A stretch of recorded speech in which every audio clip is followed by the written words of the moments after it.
Hi friends, வாங்க இன்றைக்கி ½ kg chicken வச்சு ½ அன் ஹவரில் செய்கிற மாதிரியான ஒரு சிக்கன் தொக்கு ரெசிபி எப்படி செய்யுதுன்னு பார்க்கலாம்.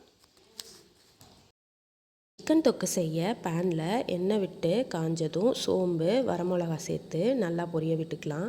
இது கூட இஞ்சி பூண்டு பேஸ்ட் கூட ஒரு கொத்து கருவேப்பிலை சேர்த்து நல்லா வதக்கி விட்டுக்கலாம்.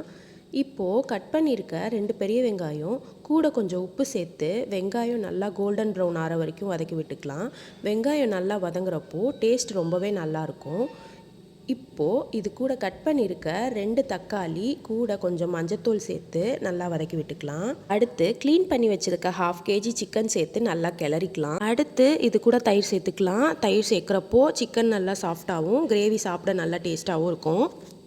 அடுத்து இது கூட மசாலா பொருட்கள் சேர்த்துக்கலாம். நான் இங்கே 2 டேபிள் ஸ்பூன் தனியாத்தூள் 1 டீஸ்பூன் மிளகாத்தூள் சேர்த்து நல்லா கிளறி கூட தேவைக்கேற்ப தண்ணி சேர்த்து நல்லா கொதிக்க வச்சதுக்கப்புறம் இதில் ½ டீஸ்பூன் மிளகுத்தூள் ½ டீஸ்பூன் சிக்கன் மசாலா சேர்த்து நல்லா கிளறிக்கலாம். வீடியோ எடுக்க மிஸ் ஆனதால் அந்த 2 பார்ட் ஆட் பண்ண முடியல. அண்ட் ஃபைனலாக கொத்தமல்லி தூவி இறக்குனீங்கன்னா நம்ம சிக்கன் தொக்கு அருமையாக ரெடி.